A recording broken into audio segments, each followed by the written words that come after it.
ओम श्री परमात्मने नमः। आज हम गीता के प्रथम अध्याय के श्लोक संख्या 43, 44 और 45 का अर्थ सहित श्रवण करेंगे। दोषे रहते कुलग्ना नाम वर्ण संकर कारकय उत्स्याद्यन्ते जाति धर्मा कुल धर्माश्च शाश्वता। अर्थात इन वर्ण संकर पैदा करने वाले दोषों से कुलघातियों के सदा से चलते आए कुल धर्म और जाति धर्म नष्ट हो जाते हैं। व्याख्या। दोषै रेतय कुलघ्ना नाम कुल धर्माश्च शाश्वताः। युद्ध में कुल का क्षय होने से कुल के साथ चलते आए कुल धर्मों का भी नाश हो जाता है। कुल धर्मों के नाश से कुल में अधर्म की वृद्धि हो जाती है। अधर्म की वृद्धि से स्त्रियां दूषित हो जाती हैं। स्त्रियों के दूषित होने से वर्ण संकर पैदा हो जाते हैं। इस तरह इन वर्ण संकर पैदा करने वाले दोषों से कुल का नाश करने वालों के जाति धर्म वर्ण धर्म नष्ट हो जाते हैं। कुल धर्म और जाति धर्म क्या है?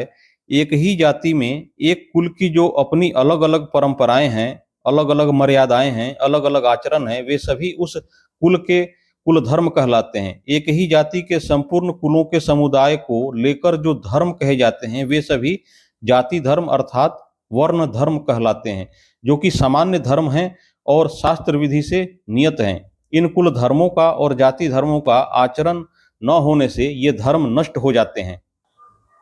उतसन्न कुल धर्मानाम मनुष्यानाम जनार्दन नरके अनियतम वासो भवतीत्यनुशुश्रुम। हे जनार्दन, जिनके कुल धर्म नष्ट हो जाते हैं उन मनुष्यों का बहुत काल तक नरकों में वास होता है, ऐसा हम सुनते आए हैं। व्याख्या। भगवान ने मनुष्य को विवेक दिया है, नया कर्म करने का अधिकार दिया है, अतः यह कर्म करने में अथवा न करने में, अच्छा करने में अथवा मंदा करने में स्वतंत्र है।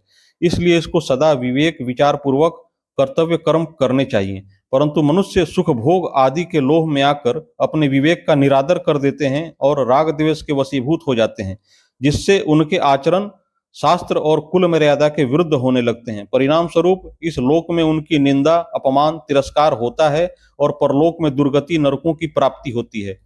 अपने पापों के कारण उनको बहुत समय तक नरकों का कष्ट भोगना पड़ता है। ऐसा हम परंपरा से बूढ़े बूढ़ों से गुरुजनों से सुनते आए हैं। मनुष्यानाम पद में कुलघाती और उनके कुल के सभी मनुष्यों का समावेश किया गया है, अर्थात कुलघातियों के पहले जो हो चुके हैं उन पितरों का अपना और आगे होने वाले वंश का समावेश किया गया है। संबंध। युद्ध से होने वाली अनर्थ परंपरा के वर्णन का खुद अर्जुन पर क्या असर पड़ा, इसको आगे के श्लोक में बताते हैं। अहो बत महत्त पापम कर्तुम व्यवसिता वयम यद्राज्य सुख लोभेन हंतुम स्वजन मुद्दता। अर्थात यह बड़े आश्चर्य और खेद की बात है कि हम लोग बड़ा भारी पाप करने का निश्चय कर ही बैठे हैं, जो कि राज्य और सुख के लोभ से अपने स्वजनों को मारने के लिए ही तैयार हो गए हैं। व्याख्या। ये दुर्योधन आदि दुष्ट हैं, इनकी धर्म पर दृष्टि नहीं है, इन पर लोभ सवार हो गया है, इसलिए ये युद्ध के लिए तैयार हो जाएं तो कोई आश्चर्य की बात नहीं है। परंतु हम लोग तो धर्म अधर्म को, कर्तव्य अकर्तव्य को, पुण्य पाप को जानने वाले हैं।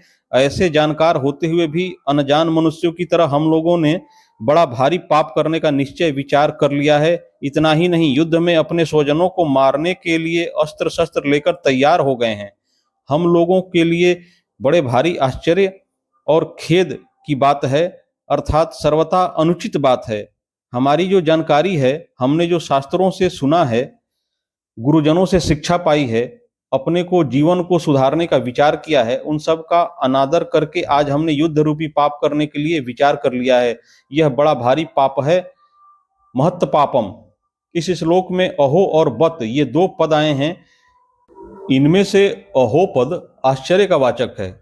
आश्चर्य यही है कि युद्ध से होने वाली अनर्थ परंपरा को जानते हुए भी हम लोगों ने युद्ध रूपी बड़ा भारी पाप करने का पक्का निश्चय कर लिया है।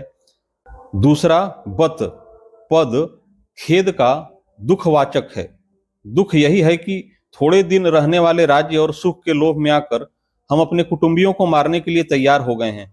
पाप करने का निश्चय करने में और स्वजनों को मारने के लिए तैयार होने में केवल राज्य का सुख भोग ही कारण है। तात्पर्य है कि अगर युद्ध में हमारी विजय हो जाएगी तो हमें राज्य वैभव मिल जाएगा, हमारा आदर सत्कार होगा, हमारी महत्ता बढ़ जाएगी, पूरे राज्य पर हमारा प्रभाव रहेगा, सब जगह हमारा हुक्म चलेगा। हमारे पास धन होने से हम मनचाही भोग सामग्री जुटा लेंगे, फिर खूब आराम करेंगे, सुख भोगेंगे। इस तरह हमारे पर राज्य और सुख का लोभ छा गया है, जो हमारे जैसे मनुष्यों के लिए सर्वथा अनुचित है। इस श्लोक में अर्जुन यह कहना चाहते हैं कि अपने सद्विचारों का, अपनी जानकारी का आदर करने से ही शास्त्र, गुरुजन आदि की आज्ञा मानी जा सकती है। परंतु जो मनुष्य अपने सद्विचारों का निरादर करता है, वह शास्त्रों की, गुरुजनों की और सिद्धांतों की अच्छी अच्छी बातों को सुनकर भी उन्हें धारण नहीं कर सकता। अपने सद्विचारों का बार बार निरादर, तिरस्कार करने से सद्विचारों की सृष्टि बंद हो जाती है। फिर मनुष्य को दुर्गुण, दुराचार से रोकने वाला है ही कौन?